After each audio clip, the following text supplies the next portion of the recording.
plus adaptive behavior as we move further and further away from the center. The isolator starts stiffening and resulting in a kind of a system to slow down for large displacements. We engage this stiffening behavior in extremely high seismic conditions to prevent collapse of the bearing. But as you are going to see in some applications, there is another advantage I will explain when we look at actual force displacement loops.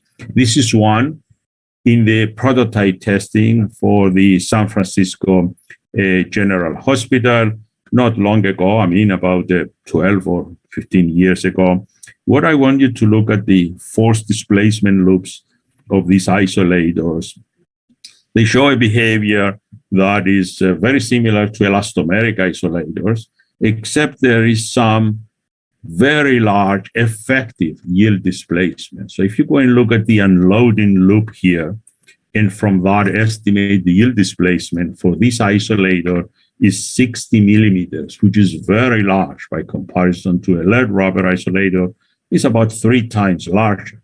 That has a beneficial effect on secondary systems. It is obtained by properly configuring these isolators, and that has benefits in a hospital where you reduce accelerations, particularly in the upper floors of the structure.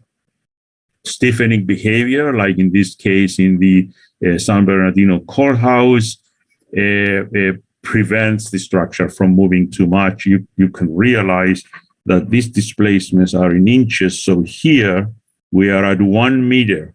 So this is approximately 1.1, 1.15 meters displacement. Here it is 1.1 meters displacement during this test.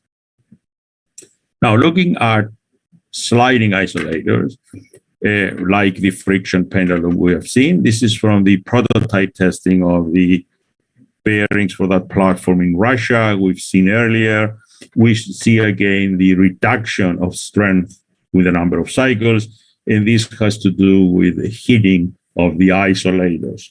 And the temperatures are significant in the case of sliding isolators, more than actually in lead rubber isolators. And you can see the similar effects, I mean, of the reduction of strength in a lead rubber bearing and the reduction of strength in a friction pendulum isolator. This is very important to account for in analysis and design. We have models that can predict this analytically, this behavior. Quite complex, actually, and I will elaborate a little bit about that. But typically, these models are not used in practice in the analysis. Instead, we use procedures that determine upper and lower bounds of strength that are used in analysis with models that do not account for the changes in strength from cycle to cycle. For that bearing we've seen earlier for the hospital in Turkey, the Erzurum hospital, this theory I mentioned about, predicts actually quite well this is the energy dissipated per cycle, as well as the temperature increase in the lead core. And I wanted to show this here, that in this bearing, going over 3 cycles at the displacement for which the bearing was designed, the temperature increases by about 120 degrees Celsius, the temperature in the lead core. So if it were 20 degrees when it started, it is 140 after 3 cycles. Lead melts at about 320 degrees Celsius. There's a theory that predicts that very well, and solution to that can be utilized even by the profession. But key to that is the relationship between the effective yield strength of lead and temperature. It's a very simple relationship, and based on tests like this, and you can see the difference between 20 and 140 degrees Celsius, how the strength changes, but also the elongation at break of lead. So the bearing may start, the lead core may start breaking at high temperatures. But the good thing about it, when it cools down, it recrystallizes. So it basically returns to the original condition, even if it melts. We have a similar theory, of course, based on totally different concepts for sliding bearings of how to predict the temperature rise at the interface, which controls now how friction changes with motion. And these graphs here show histories of temperature predicted and measured at some depth, not at the interface, because it's impossible to measure anything at the interface. And you can see these histories of temperature depend on how you move by comparison to the point at which you acquire the temperature. It's a kind of a complex theory to arrive at these results. But the theories have been codified in software like OpenSea. Some of you are familiar with that, which can be used by researchers, but also by people in the profession. An example of application of this in the profession is this analysis for the bearing. This is a triple friction pendulum for the Los Angeles County Museum of Art. This is a large isolator. You can see almost 3 meters in diameter, and was supposed to be tested, but it's impossible, at 3,000. This is 29,000 kilonewtons, so it's almost 3,000 tons at displacements of 750 millimeters dynamically for 10 cycles. But this could not be done. So analysis in this case predicted the temperature rise at the 2 main surfaces, and you can see it reaches about 250 degrees Celsius. And then on the basis of this information, tests were designed for smaller bearings to emulate these temperature conditions so that the isolator could be qualified for this test. That could not be done. Now, going into testing, I mentioned about qualification testing that is conducted to qualify a new technology. It involves a lot of things, including the shake table testing we mentioned or showed earlier. We're supposed to observe behavior under extreme conditions, acquire data for use in model validation, but also in developing databases of properties to support analysis and design later on. Typically not done for a project, but for a product. And therefore, this is done with support from manufacturers as well as funding agencies. And this is images from tests done, just shake table test in our laboratory. And this is one similar to the one you've seen earlier, but this is more extreme now.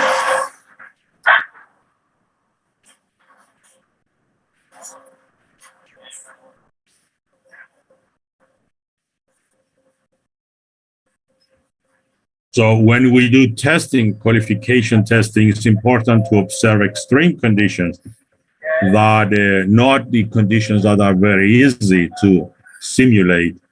And in this particular case, there was very strong motion that engaged the restrainers of the bearings. You may have seen that during impact, the instruments that were light emitting diodes, there was a video system acquiring the data, they were knocked off the isolators. But very important in understanding behavior, you may have seen that the bearing recentered after the earthquake, despite the fact that it had these problems. Now, in terms of prototype testing that is done for each,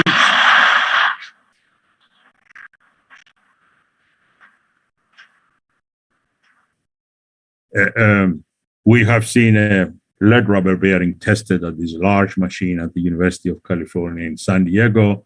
Is the largest machine available for testing isolators nowadays. So this is a prototype testing now for each project, 2 isolators in some types of structures, nuclear structures, for example. We're going to test 3 isolators of each type to acquire data to support the analysis and design. So from this data, we determine the properties, upper bound and lower bound. Much more complex. For a bridge in the United States, it's in the eastern United States, is the Woodrow Wilson Bridge in the Washington, D.C. area, in which testing of the isolators at the University at Buffalo, prototype testing, included also wear testing, moving the bearings for a large cumulative travel, in this case 1,600 meters, to observe their behavior before and after this cumulative travel.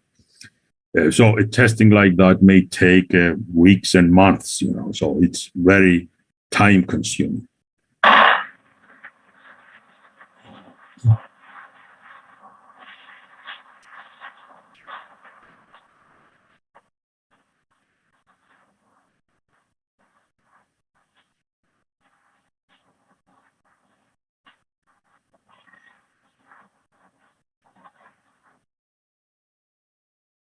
So in this video, we have seen testing of triple friction pendulum isolators for one of the projects I mentioned earlier in a machine of the manufacturer. This is prototype testing done under dynamic conditions.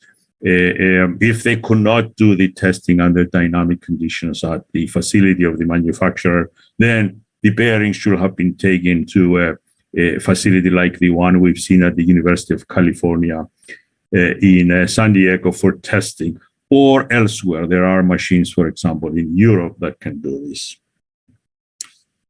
Now, in terms of production testing now, this is a quality control issue. All isolators, at least in the United States, they are tested preferably under dynamic conditions. For sliding isolators, the friction pendulum type, all of them are tested dynamically, at least in the United States. It's very important to do this to reveal the properties of the isolators and meet criteria established in the design, as well as for detecting any problems the bearings may have. I don't want to go into details of the many cases in which problems were revealed in production testing, or isolators that failed because they were not prototype quality control tested. And it can be done. For example, on the project mentioned in this slide, this is a hospital complex in Istanbul, Turkey, in which there were 2,000 plus isolators that were all dynamically tested before shipment to the construction site. And this was only 5 years ago.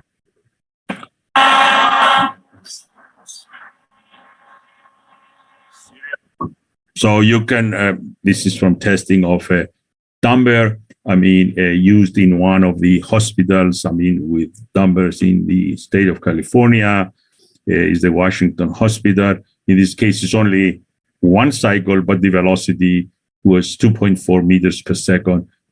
Extremely difficult to do these things with a dumper like this that produces a peak force of 200 tons. Many structures in the United States use dumpers in the isolation system. This is a list of those. Most of them are hospitals, actually, and there is a reason for that. They are very close to active faults. And the other thing you may observe in this is the displacement capacity of the isolation system that increases as we go towards this one that just has been completed, in which the isolator displacement capacity exceeds 1 meter. And I will show a little bit more about that at the end of the presentation. It's the Loma Linda University University Hospital or Medical Center. It features a 3-dimensional isolation system that has not yet been installed. Only the horizontal one is now active.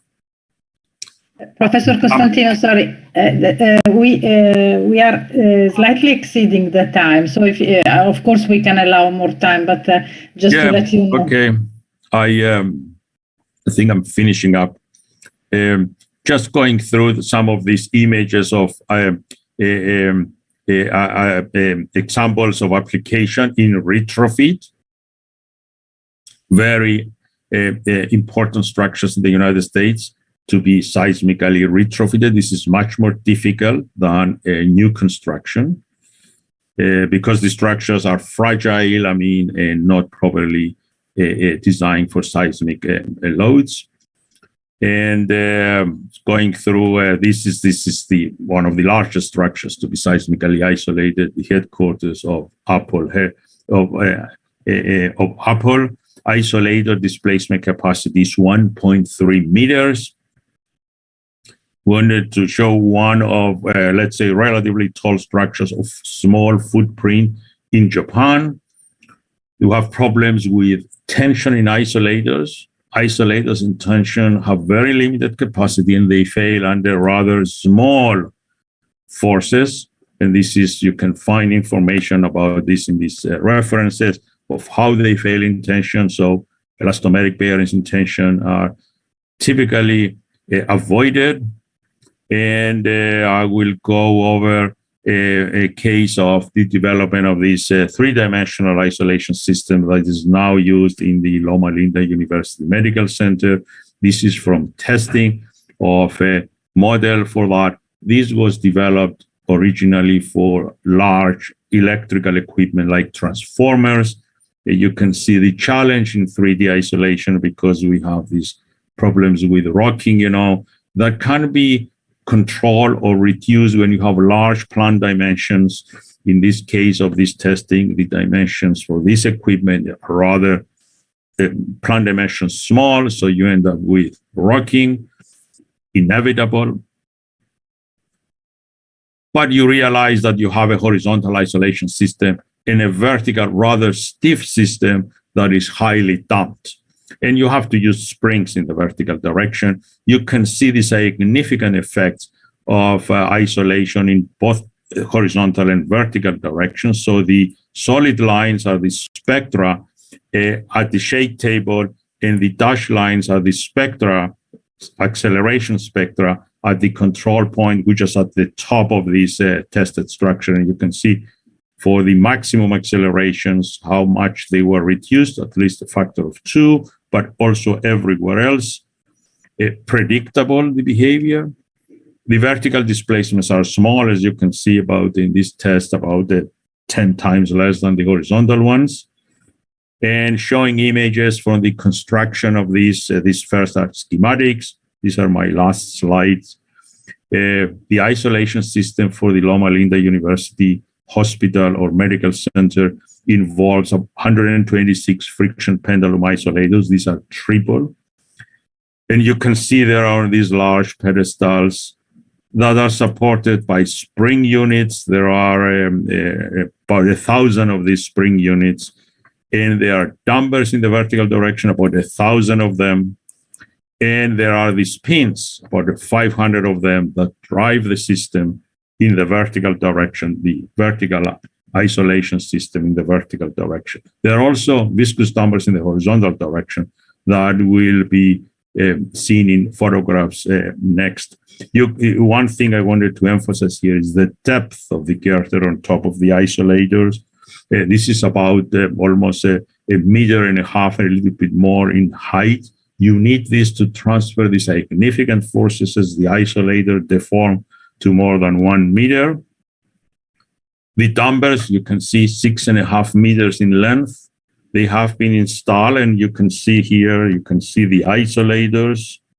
There's an isolator here. You can see a damper here. Another image that shows the girder above, the isolator, the pedestal. The pins will go here. You can see a pin installed. You can see the dampers here. Again, the girder on top. And as a final slide, I had some comments about this maturity of this technology and the benefits that they can provide, provided they are properly applied. And I'm ready to discuss some of these issues about what we still are struggling with about multi-hazard considerations. For example, look at this structures in offshore structures, the procedures for analysis and design, accounting for lifetime behavior, and modeling actually the hardware to predict all those behaviors we discussed, as well as testing those giant bearings as we move to conditions that we cannot test. And with this, I finish my presentation. Thank you. Thank you very much. Thank you. Sorry, Salvatore. Go ahead. No, that's good. No, I wanted to thank you, Professor Costantino, for this great presentation. It was very interesting. I was very sorry to stop you, but we have time constraint, and but there will be the discussion later, and I'm sure it will be super interesting. So now I'm happy to give the floor to the second presenter, Dr. Zhu, who is the Chief Structural Engineer of the Beijing Institute of Architectural Design. Among many projects, he's been responsible for the design of the active reflectors primary supporting structure of the 500-meter aperture spherical radio telescope. Also the FIFA World Cup Qatar 2022, the main venue of the stadium in Qatar, and of course the terminal building of the Beijing Daxing International Airport, which, as I mentioned before, was awarded as Outstanding Structure by IABSE in 2021. So now I give the floor to Dr. Zhu. Please, the floor is yours. Actually, it will not be Dr. Zhu who will present. Dr. Zhu is there, but his collaborator will practically present the presentation. Please. Right. Okay. All right. Thank you, Maria. Hello, ladies and gentlemen. Thank you for your time to join this webinar, and thank you all the colleagues from the International Association for Bridge and Structural Engineer to arrange this webinar. Thanks to Professor Constantino, your presentation is quite impressive. It is my honor to have this opportunity to present the seismic isolation design of Beijing Daxing International Airport Terminal Building. I am present for Dr. Zhu, who has limited speaking English, but he is here with me. And we are from Beijing Institute of Architecture Design, based in Beijing, China. So I'll share my screen right now. Can you see my screen now? Yes, very well. Yeah. Okay. All right. So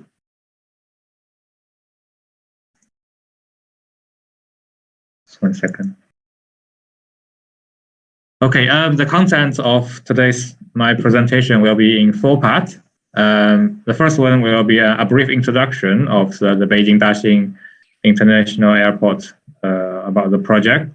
Second is a brief introduction of the structure system of this terminal building. And then a summary of the challenges during the design of this project.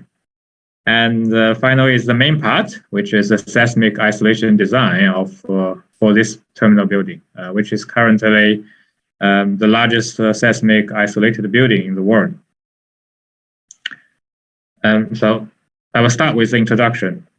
The total building area of this terminal and the transfer center is around 800,000 square meters.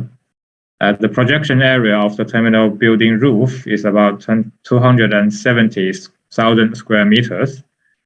The overall configuration is enclosed in a perfect circle with a diameter of 1,200 meters. The narrowest part of the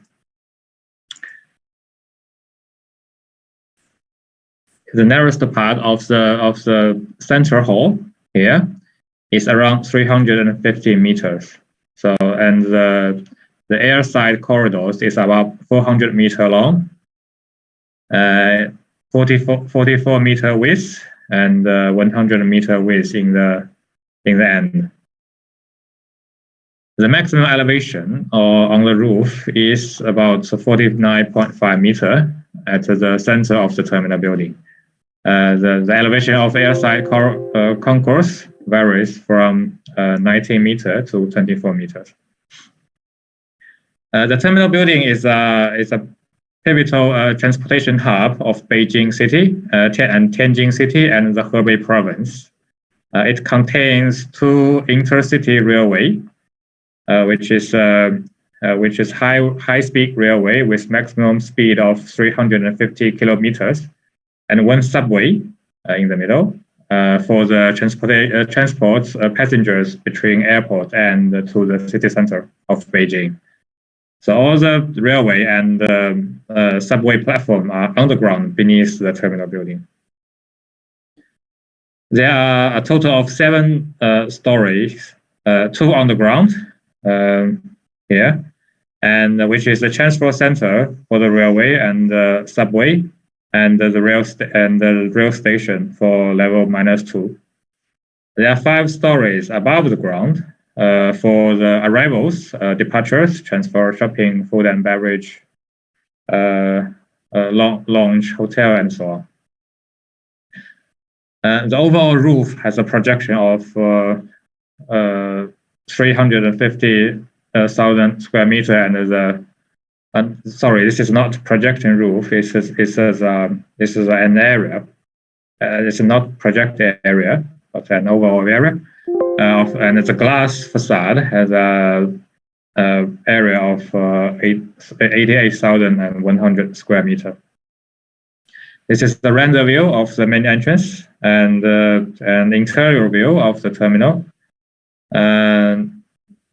There are two pedestrian linking bridge inside this building. This is the interior view inside the main entrance. There are a couple of interior view for the C-shaped column, the skylight in the middle of the center hall, and the entrance facade. The C-shaped column here are the main support system of the roof of the entire building. Here are some photos taken during construction for the roof structure.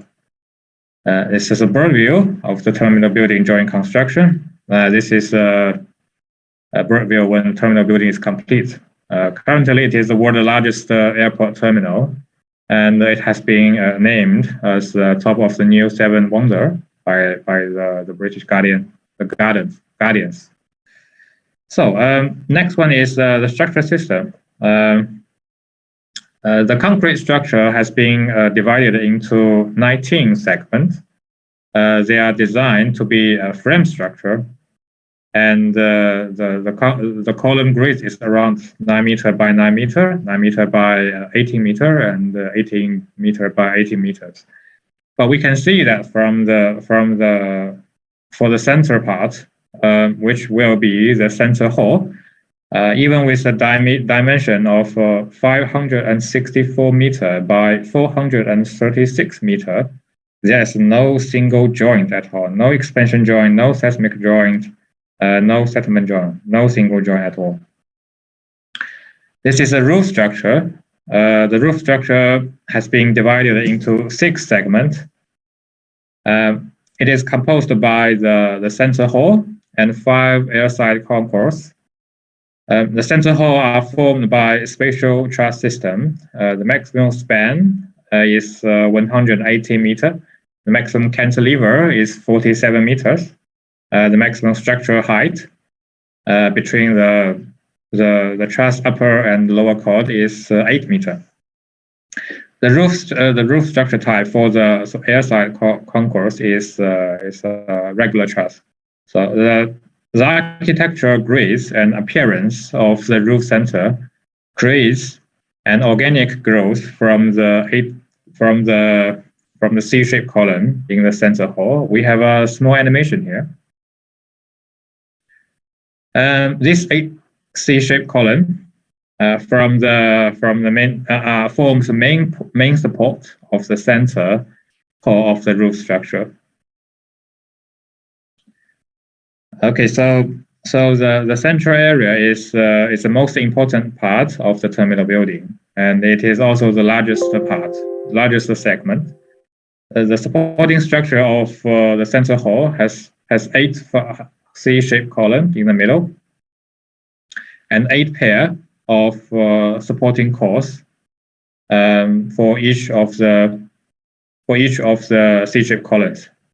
And there are curtain wall structure, facade supporting frame, and entrance column, and some single columns in the perimeter. We can see that there's no column in the middle, only in the C-shaped columns, which creates an almost a column-free space. If we look into more detail about the C-shaped column and the cores, we can further subdivide the roof into 6 typical units. Each one contain 1 or 2 C-shaped columns and 2 supporting cores.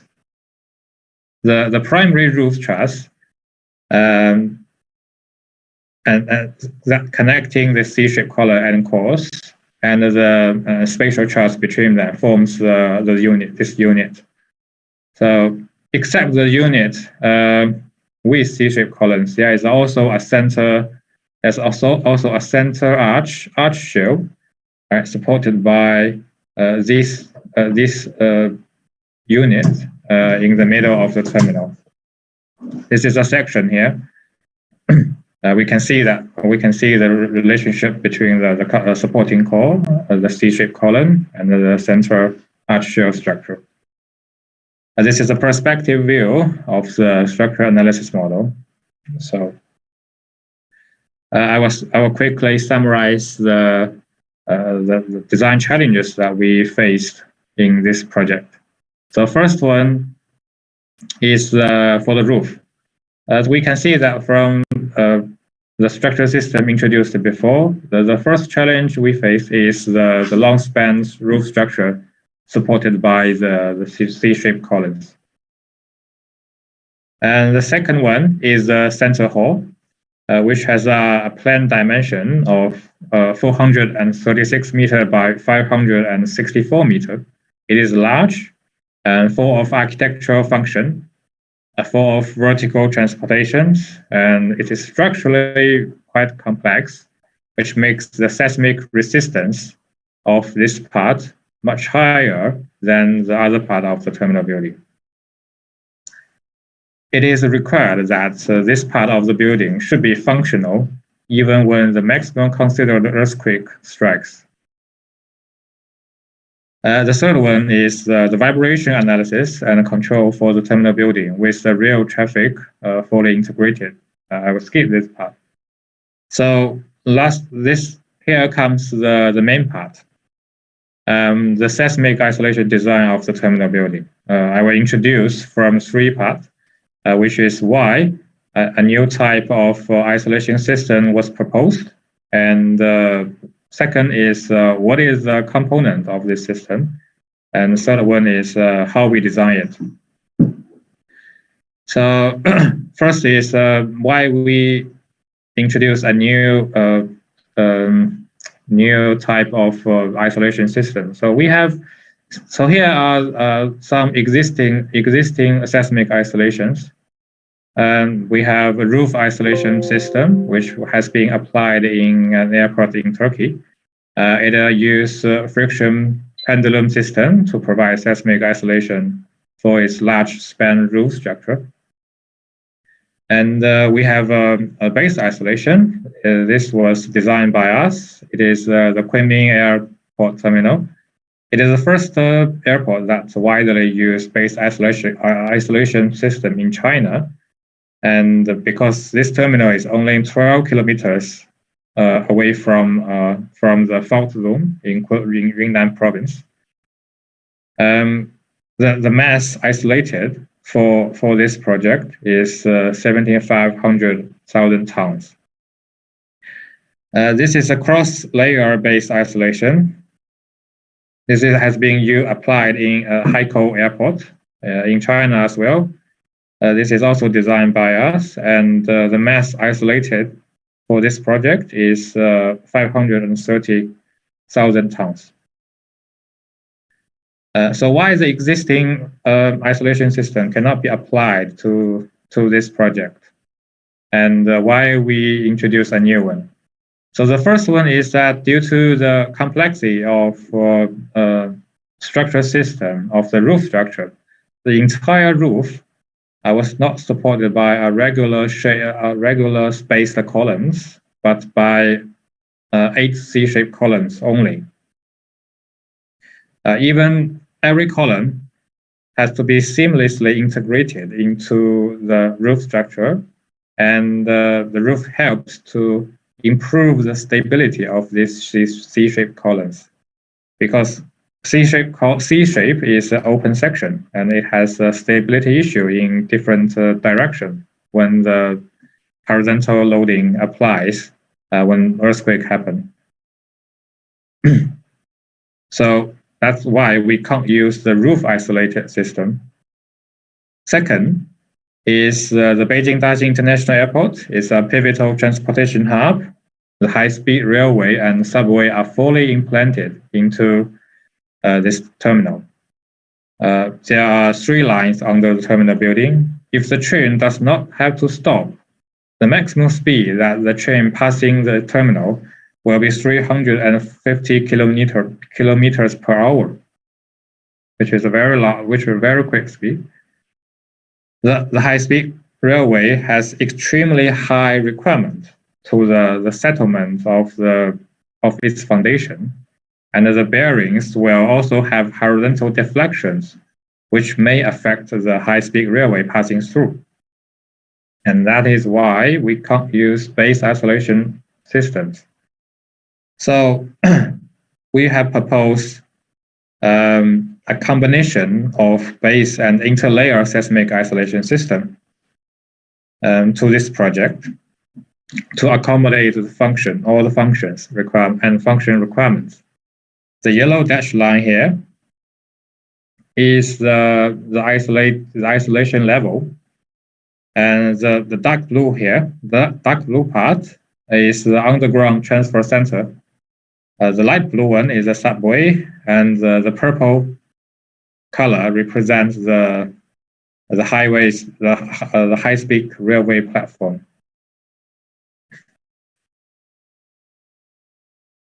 So second is what is the composition of the isolation system?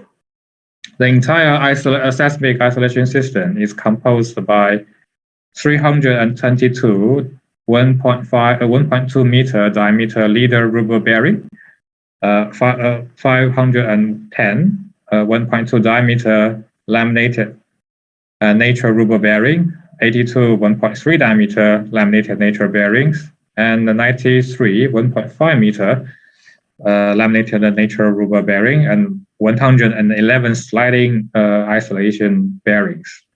The mass isolated above the system is over 1 million tons, which makes the system the largest isolated building in the world.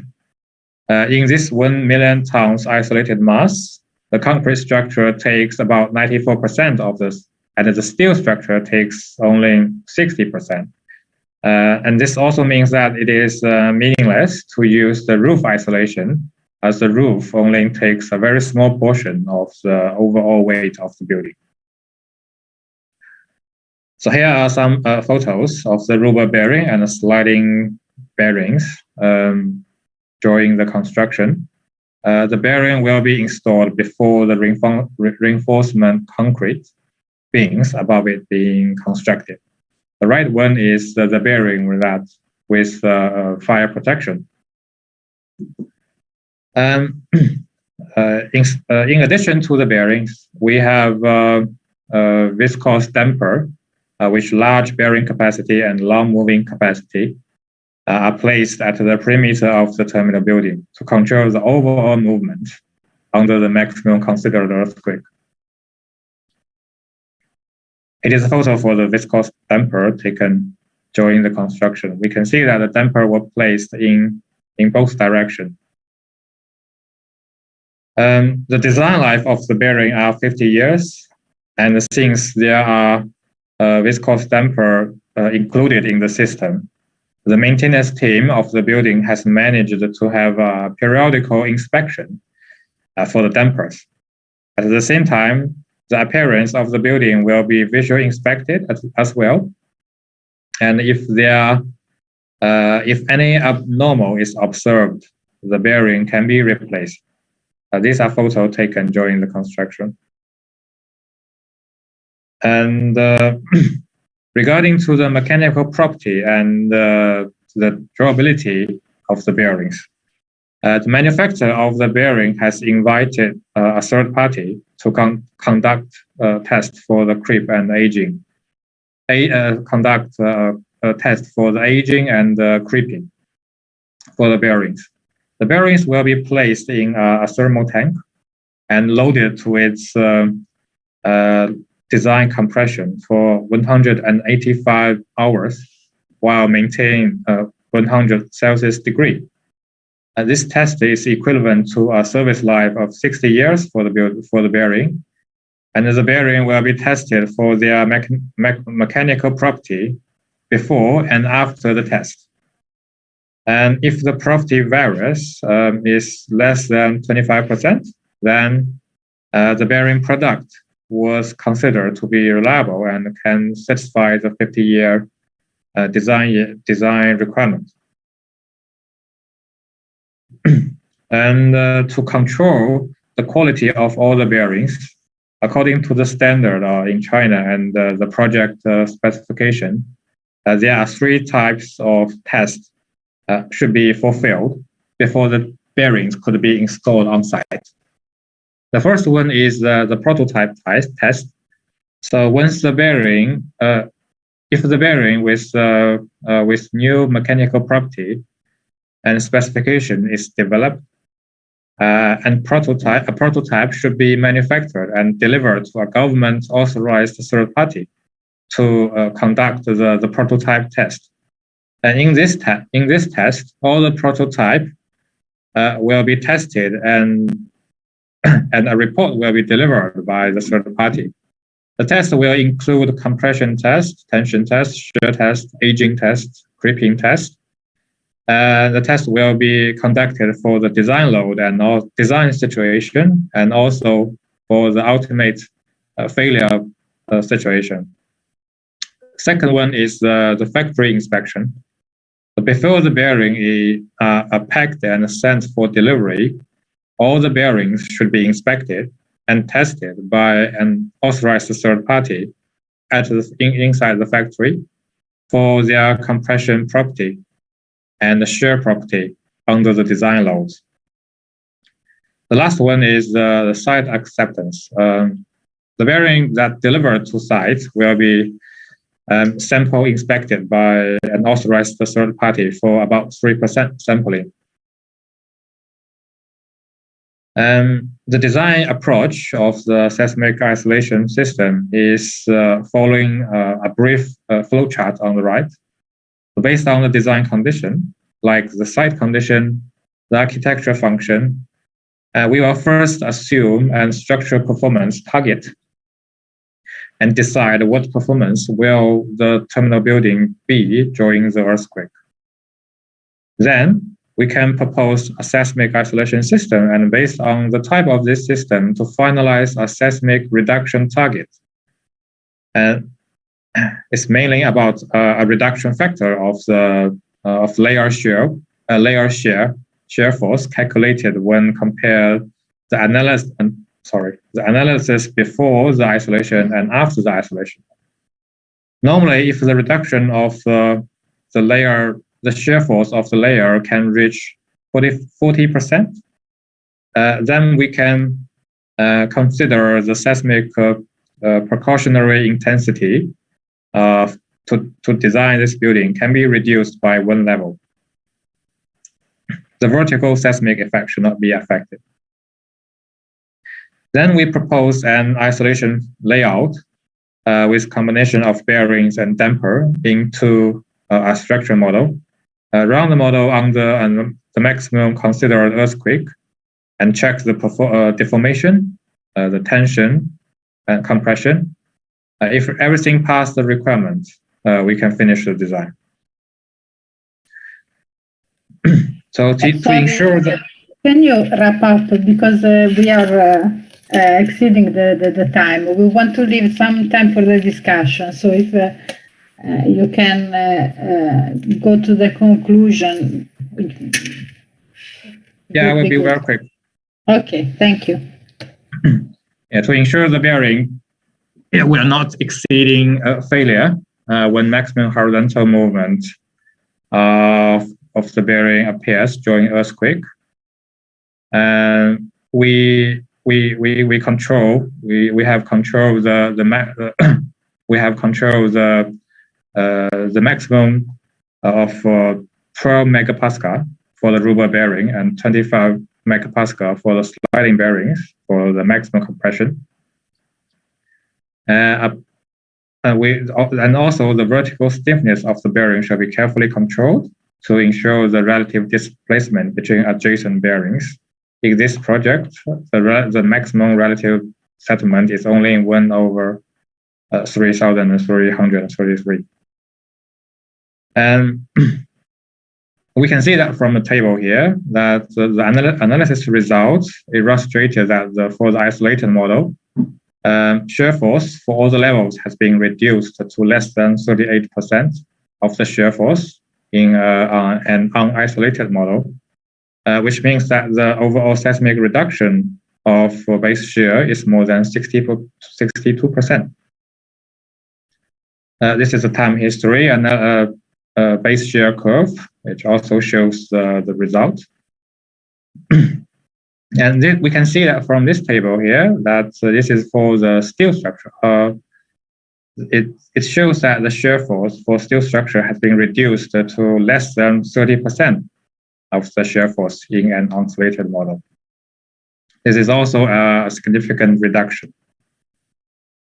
We have controlled the interlayer drifting. The maximum for the concrete structure above the isolated layer is 1/322, and for the steel structure is 1/433 only. So based on this result, we can consider that the concrete structure will remain in a general elastic, and the steel structure will remain fully elastic under the maximum considered earthquake. So this is the maximum. The inter-story drift below the isolation level. The maximum inter-story drift for level -1 is 1/1000, and in the x direction, and 1/984 in y direction. And also for the level -2 is much smaller. We have conducted a time history analysis for 7 earthquake waves. The maximum horizontal movement is 554 millimeter, and the base shear for x and y input are listed above, and the base shear over gravity load of the building is around 10%. In addition to the seismic isolation, the system also helps to reduce the thermal stress from maximum 7.34 megapascal to 2.66 megapascal. The maximum reduction is 88%. So there was no crack observed on the slab since completion of the terminal. We can say that with this benefit from the isolation system, the terminal building realized a complete, a gigantic single concrete floor slab with area of 180,000 square meter, but with no expansion joint. It is a 1 to 60 scale shaking table test that was taken also to verify the design result. Excuse me. The result indicate that the seismic isolation system has achieved its predefined design target, and the isolation effect is outstanding. That's all. Thank you. Sorry for the exceeding of time.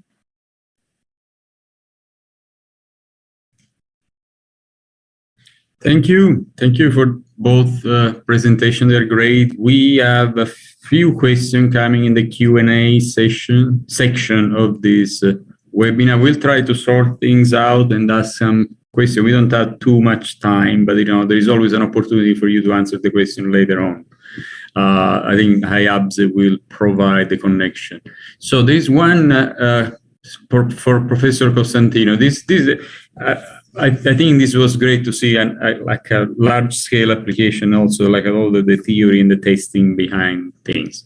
One question is about friction pendulum bearing, Professor Costantino, specifically about the friction pendulum bearing without rings.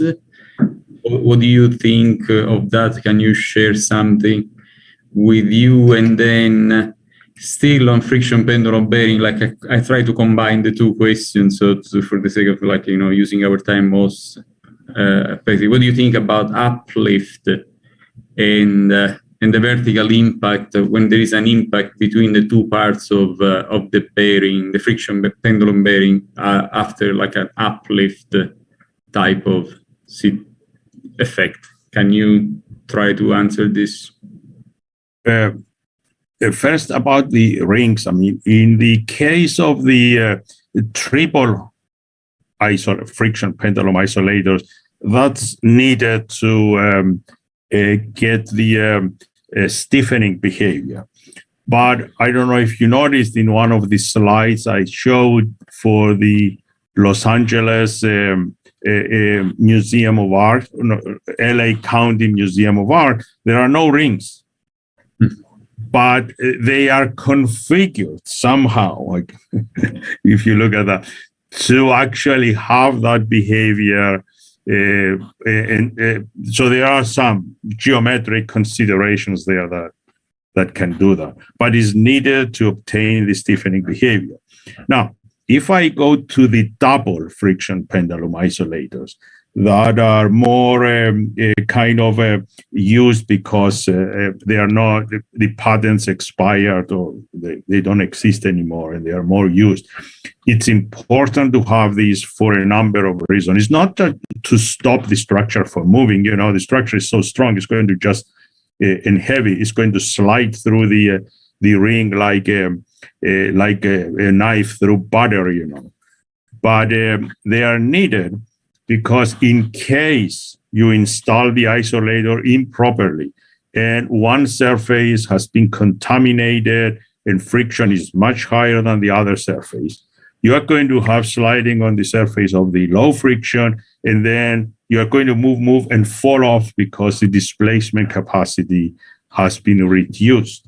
So if you have a ring, you are going to be stopped, on the surface of least friction when you consume the displacement capacity and start moving on the other one, even with higher friction. But the displacement capacity is preserved at the expense of some abnormality in the loop, which is not critical. So it's important to have it. And I think in Europe, they are moving now to require that. It was a mistake not to have it, remove it, at least from the European specifications. Now, related to uplift, well, we have, just to give you an idea, for the Loma Linda University Medical Center you have seen, there are some isolators, very few, that have uplift. And the uplift exceeds, let's say, is about 150 millimeters in some locations. And the bearing has to be configured to avoid that the internal parts disintegrate. Let's say you move too high up and you move over the internal slider and the whole thing becomes unstable. Now, the issue of coming back and impacting, you have to realize that you separate with the same velocity that you engage back. It's not going to fall from the sky unless the entire structure is in the air. Let's say when the vertical acceleration exceeds 1g. In the test, you may have heard that, and that had to do with the vertical acceleration exceeding 1g. Very important to include the vertical acceleration to properly predict shear forces, not necessarily displacements. But there are cases in which you can have a problem with uplift if you have only two bearings and the structure starts rocking like this, then you're going to have apparently impact, but we're not considering that. The other is that under certain conditions, because of the movement of the internal parts, there may be a gap that cannot, we have work done related to that, and in the references, since you're going to have the presentation, you can go and look at that. How that is predicted is exceptionally complicated, but one can predict that there may be a gap and there may be some, let's say, free fall, maybe 25 millimeters that these models can actually capture. Okay. Thank you. Thank you. I'll try to summarize a few things in a question for both presenters. There's like a couple of questions around the issue of modeling, what type of software you use to model the seismic isolator in your application.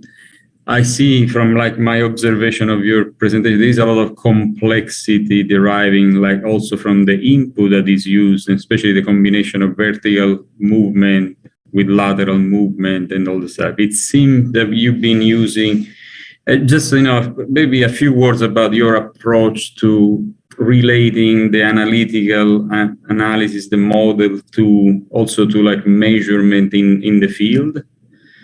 What you actually see in the behavior of the structures, and also how do you relate your analysis to like when you do testing on a scale model instead of full model? It's kind of like a very broad question. It's more like say a little bit more about how you analyze, especially for the airport. How do you analyze the system? How many different cases you have to do for like an accelerometer and all the stuff? If Zhu can try to answer this question, maybe you'll give it.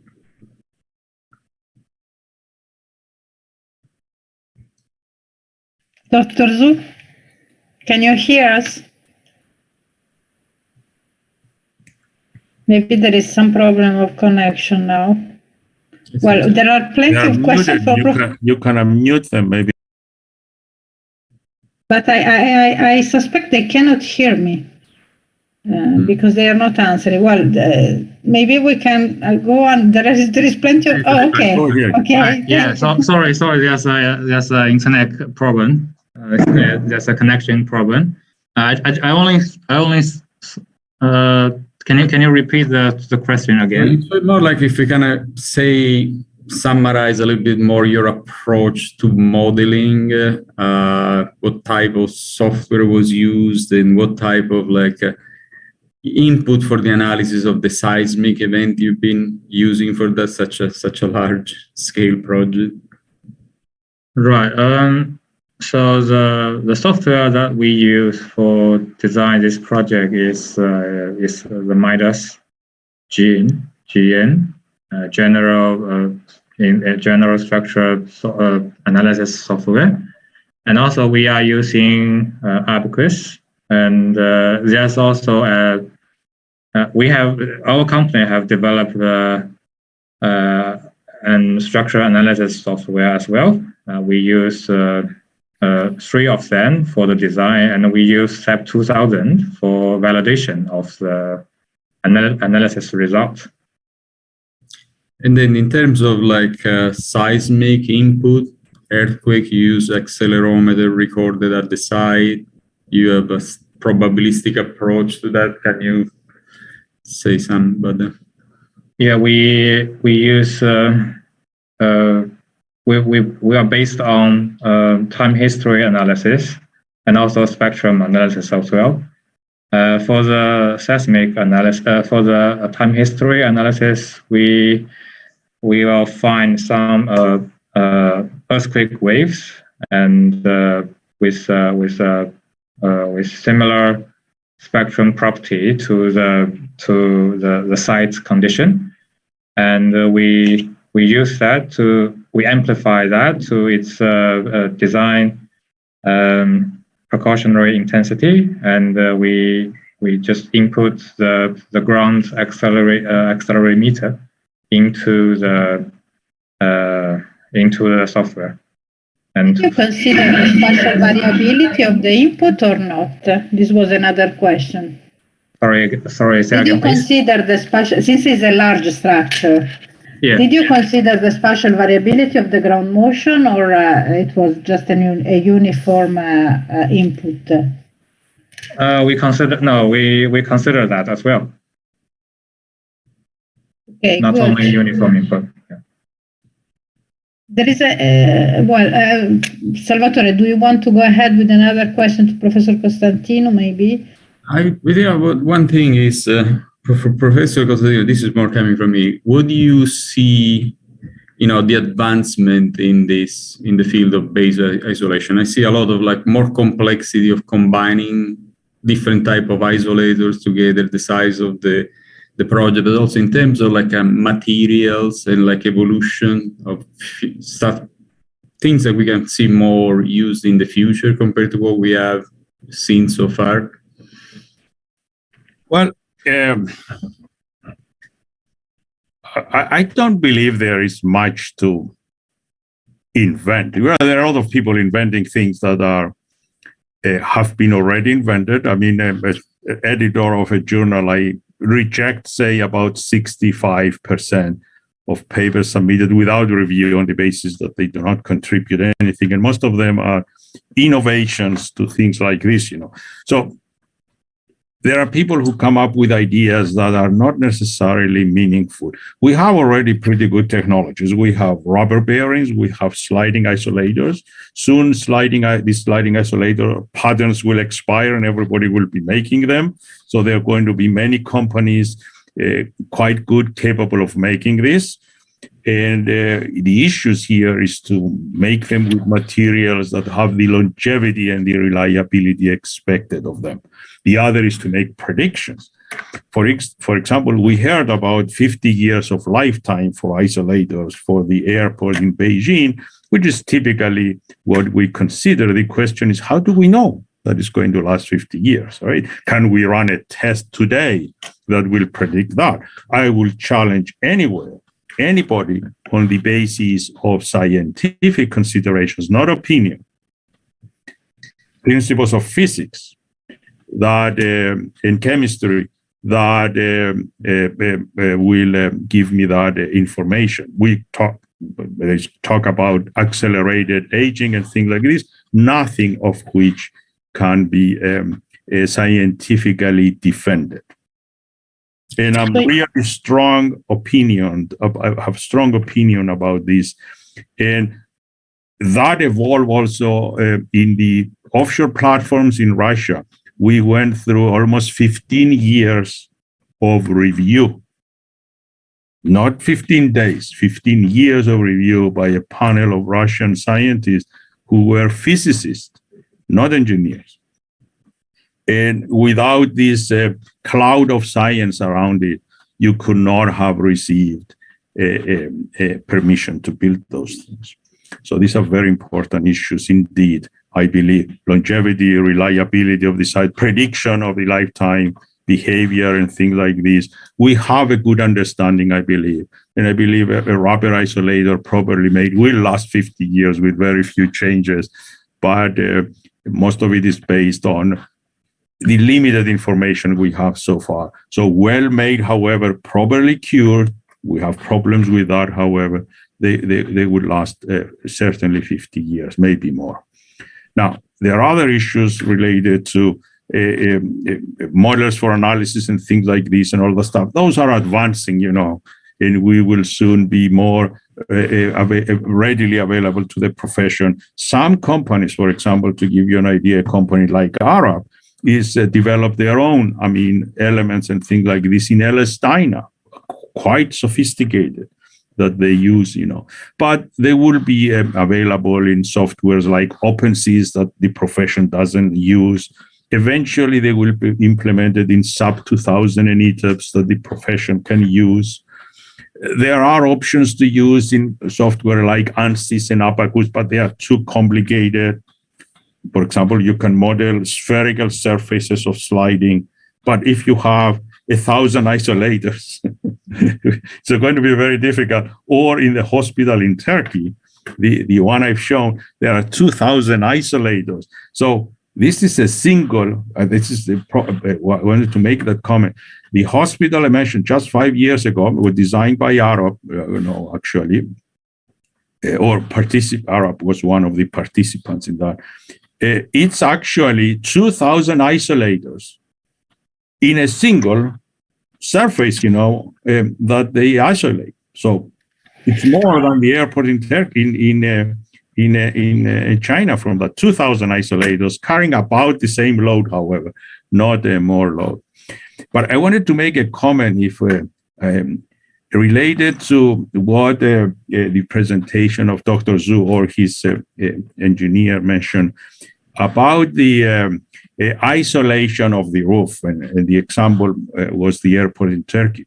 That's not a correct statement. That was an isolation of the roof, because I was involved in that, and I'm the one who was responsible for that. That was a structure that was upgraded, retrofitted to a certain extent after the earthquake of '99, when it was under construction. Because of this problem with expansion joints that is required in the Turkish standards, every 50 meters to have an expansion joint, they were columns that were a quarter and half columns. So instead of being 800 by 800 millimeters, they were areas in which the columns were 400 by 800 or 400 by 400 millimeters, not resisting much load. And they had to be designed to remain essentially elastic, when the original design was used an R factor of 7, by the way, incorrectly. So the joints were fused, the columns were jacketed, concrete and steel, concrete and then a steel jacket to the size of almost 1.2 meters in diameter. But still the force transmitted to the top floor, which was the departure level, was too high, and one had to reduce the force transmitted from the lightweight roof to the top floor columns, and only isolation can do that. We could have had the columns larger, but the architect refused to allow more than 1.2 meters diameter columns. And that was the reason isolation was used. Is not I think the isolation system is a system to limit the transmission of force just to the third story columns, not the rest of the building. So it's not an isolation, and it's not an example of isolation. It's an example of something else. I don't know if Dr. Zhu wants to reply, but anyway, there is another question for Dr. Zhu, which is a curiosity. Why you didn't consider FPS for the isolation of the airport? And also a more basic question, which is, since the structure is very flexible, the period is higher than 1 second, why did you consider isolation? There is also this other question. So why isolation for a flexible structure, and why not FPS? And then if you want to comment on the comment of Professor Constantin. Right. Okay. So I will try to answer the first question. Is why we didn't use FPS?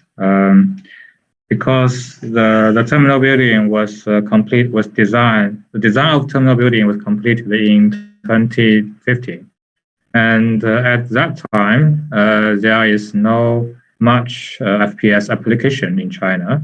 Not yet in Chinese project, but rubber bearings are widely used, and they have a lot of test results, and and good application examples. So this is the main reason for not using FPS, because we want to use a reliable product here for this kind of important building. The second one for the why we use isolation system for a structure with a period of 1.27 seconds is we have extended that the period of the structure to 3 seconds, and we have a significant reduction of the seismic effect. And also, there is another important reason why we use seismic isolation is that the seismic isolation system not only helps to reduce the seismic effect, but it also reduces the thermal effect on the concrete slab, because there is a requirement for the terminal building that for the central area, which is almost 500 by 500 meter large, and for that area, we should not consider any expansion joint. So the seismic system reduce the thermal stress under both temperature affection and also the creep and the shrinkage of the concrete slab to a quite small level, which makes it possible. And this is also another important reason why we use seismic isolation system for this terminal building. Thank you. Thank you very much. I hear an echo now. We are 10 minutes beyond the schedule. Maybe I would, with regret, I would close the webinar. I'm sure IABSE can send you, IABSE Secretariat can send you the several questions that are in the Q&A. And it would be great if you could answer the participants. But before closing, finally, I would like to share again my screen.